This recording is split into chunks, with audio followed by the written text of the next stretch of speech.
Our next speaker will be Miss Vicki, class of '98. She's the co-founder and current owner of Hinterland Wines. Switch conversations.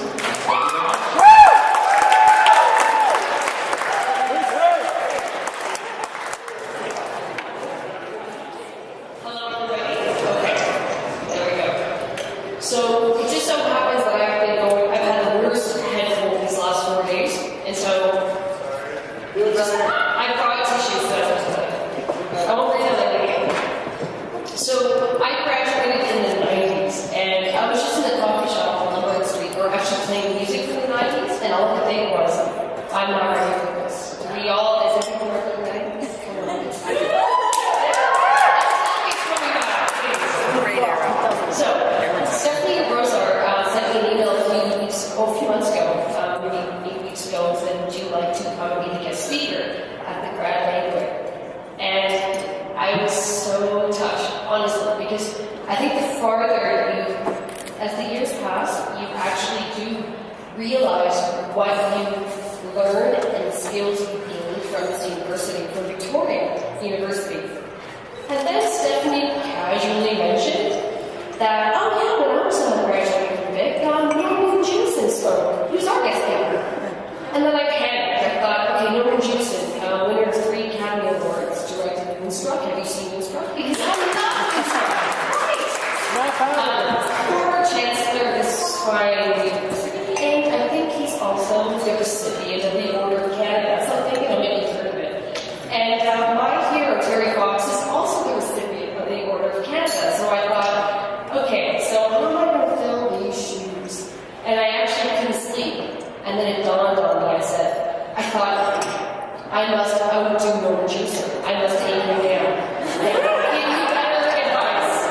So my objective for today is to give you some skills, some life skills, that I, and do better job than Norman Jewison. So let's get started because I don't have a lot of time and I want you to have a nice evening. Okay, so you guys are graduating, and some of you are going to graduate school, some of you have been accepted to programs where you're pretty much defined your career choice.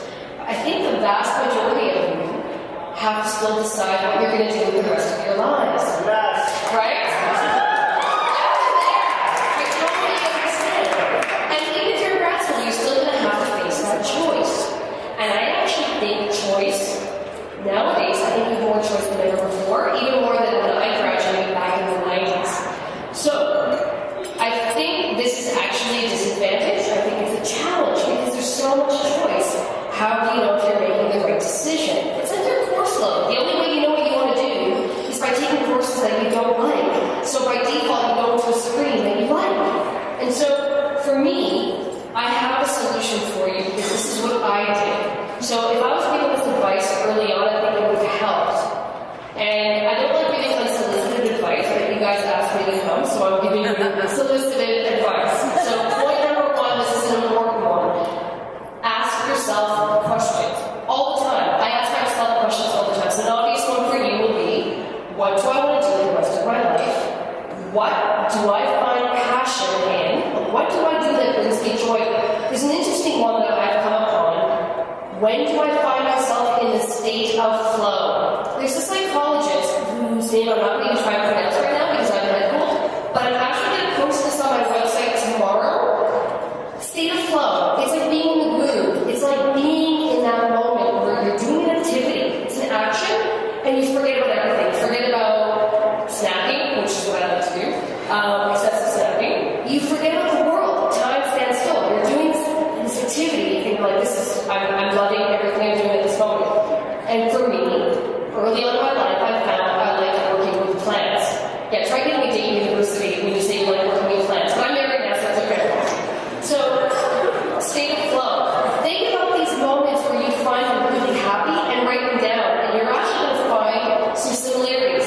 So forget about that horrible, like, okay, I'm going to decide my career choice today. No, think about what brings you joy. What do you like to do? And trust me, if you like something enough, you'll be successful at it because you have to be passionate about it. That's the only way you'll sustain, you'll work hard. Okay, so, some points for me. Like working with plants, in my late teens, for some reason, I just turned to my parents and said, yeah, I want to vineyard. And I've never lived north of Edmonton Avenue in downtown Toronto, so my great parents touched my forehead and said, well, what's wrong with you? There's something wrong with you. Okay. She's just having a fit. And then I pointed out that you guys are from Greece, and vineyards have been in our families for centuries, and I think it just somehow it's been woven into my DNA. So they ignored me as I usually do. So I'm the third child, 12-year gap. You guys did a lot of them. And so I took botany, university, and science, and graduated, and then I went to look for my first job. Because I mean, even though today I own my own winery and have vineyards, at that point, I mean, if I actually told myself, okay, you're going to own a winery, I would have no way to figure out how I was going to do it. So step one, I went to look for a job. I went to the Ministry of Natural Resources, provincial ministry, and I was a field biologist for a year.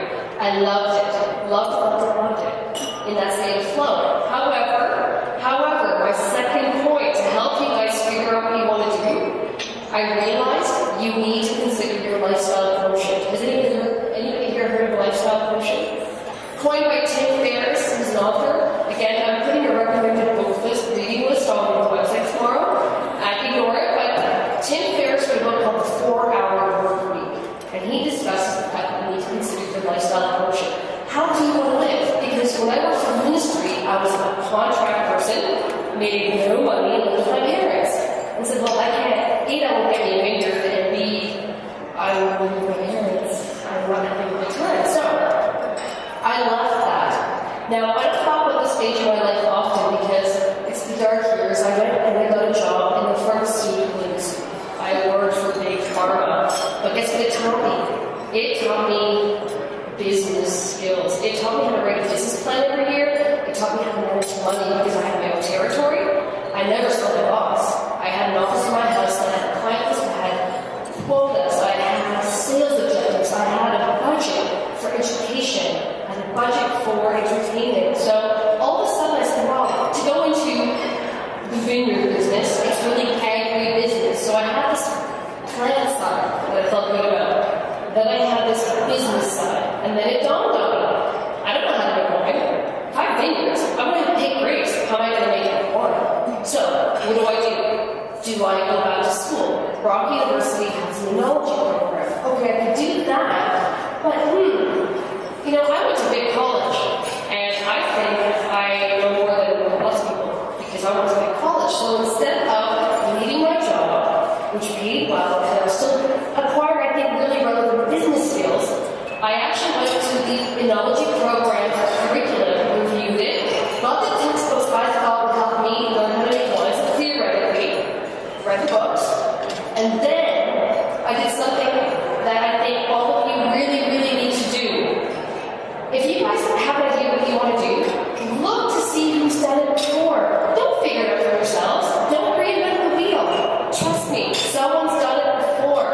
Look at Steve Jobs. I mean, we all read the bio. He's done a lot. Take those skills. Take what the people before you have already figured out. Don't waste your time trying to figure it out yourself. So, read the curriculum.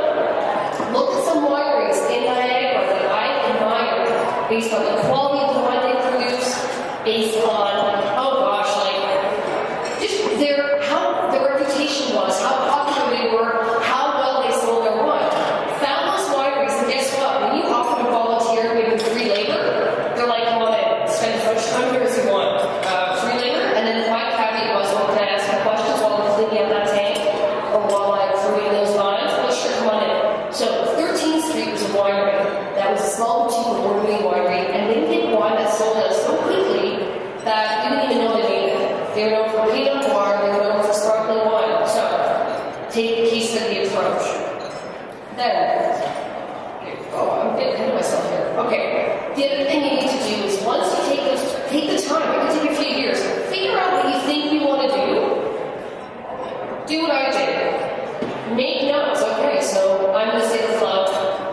Go through all those points. If you can figure out what it is, and for me, at this point, I knew I wanted a winery as well, and I knew I wanted to own my own business. It was a decision I made.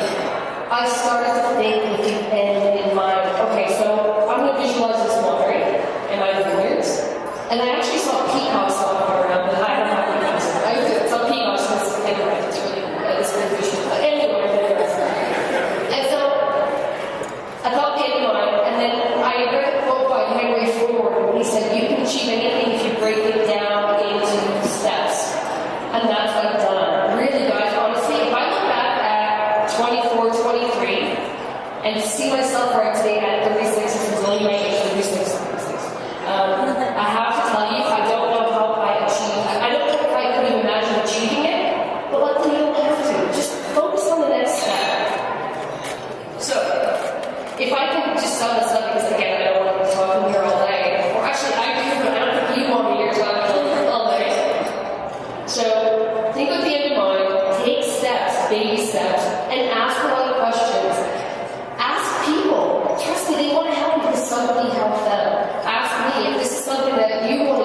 I'm leaving a pile of my business cards, and I'm not going to charge any of you for tasting to come by the board rate, okay, because you're good grads. I actually think it's a very good pile of grads to come, but don't worry, I'll for it. And the last point. So let's say you're on your way. Something I do today is I'm continuing to learn and challenge myself. Point one, I read probably one non-fiction book a week. I know it's really boring, but I do because I know that the day I think I know everything, I'm going to fail. So constantly read. So I'm going to give you a list of books I thought were helpful. So right now I'm really focusing on small business, systemizing my business. I'm looking at bios of, I think, successful people. And then strive to improve. Keep on challenging yourselves.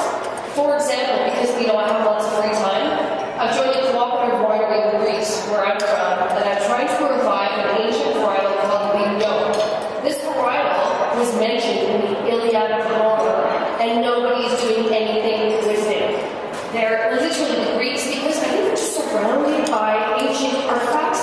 They don't appreciate this grape.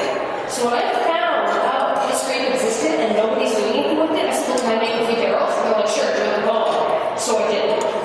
And so now, I'm constantly challenging myself. There are days where I'm like, what am I doing? How am I going to do that? How am I going to do that? How am I going to sell that? And I think, don't worry about it, just take the next step. See yourself successful with that product, making a great red wine, bringing it to North America. Don't worry about how you're going to do it, just focus on the next step. So my next step right now is actually getting my green passport, which I'm eligible for. So because I can't do this with a passport. And then my next step after that will be talking to the LCB about bringing the wine in. Or my next step will be, it's there. So it's the mission.